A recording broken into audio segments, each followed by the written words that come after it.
والذين اتخذوا من دونه أولياء ما نعبدهم إلا ليقربونا إلى الله زلفى والذين اتخذوا من دونه أولياء যারা আল্লাহকে বাদ দিয়ে অন্য কাউকে অভিভাবক হিসেবে রব হিসেবে গ্রহণ করেছে।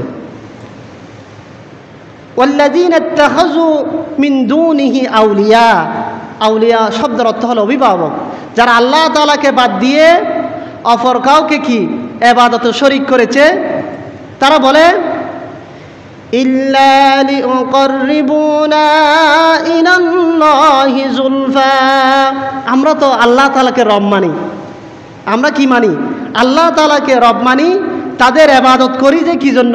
এই মূর্তিগুলোর ইবাদত করি যে তারা আমাদেরকে আল্লাহ তাআলার নিকটে পৌঁছে দিবে। বড় করে বলি নাউযুবিল্লাহ। ইল্লা লিউকাররিবুনা ইলাল্লাহি যুলফা, তারা মনে করে যে বাঁশগুলা, গাছগুলা, মূর্তিগুলা তাদেরকে আল্লাহকে মানত ঠিকই। কাকে মানত? আল্লাহকে মানত ঠিকই। ইবাদত করতো কার? মূর্তিগুলা। তারা মনে করতো যে এই মূর্তিগুলা তাদেরকে কি করবে?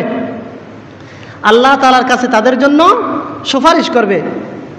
আল্লাহ পাক রব্বুল আলামিন বলেন وَيَعْبُدُونَ مِن دُونِ اللَّهِ مَا لَا يَضُرُّهُمْ وَلَا يَنفَعُهُمْ, তারা এমন সব বস্তুর ইবাদত করে যে বস্তুগুলো তাদের উপকারও করতে পারে না, অপকারও করতে পারে না। বড় করে বলি নাউযুবিল্লাহ।